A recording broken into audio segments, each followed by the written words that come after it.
আজ পবিত্র ঈদ, চাই সকালে ঘুম থেকে উঠে আমি চলে যাই মানে গোসল করতে। গোসল করা শেষে আমি আমার চুলগুলো শুকিয়ে নিই, কারণ আমাকে আবার চলে যেতে হবে মানে ঈদের সালাত আদায় করতে।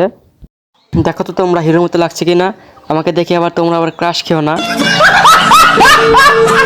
তো যাই হোক, ঈদের সালাত আদায় করতে আমি এবং আমার স্বাস্থ্য ভাই চলে যাই। এখানে এটা ছিল লোক রাজশাহী ঢাকা হাই রোড। এই রোডে অনেক গাড়ি চলাচল করে, কিন্তু আজ ঈদের দিন হওয়ায় রাস্তা অনেক ফাঁকা। আমাদের অন্যান্য মানুষজন আগে ঈদের সালাত আদায় করতে চলে গেছে, শুধু আমাদের লেট হয়ে গেছে, যে কারণে রাস্তায় কোনো মানুষ নেই।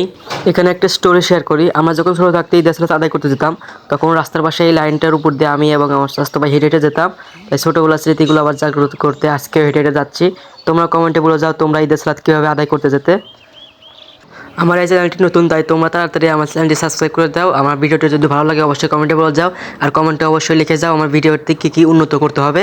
এই গাড়িটার দিকে একটু লক্ষ্য করো, ফাঁকা রাস্তাতে কি স্পিডে গাড়িটা চলে যাচ্ছে। যদি হঠাৎ করে গাড়ির সামনে কোনো লোক চলে আসে, তখন তারা কী করবে।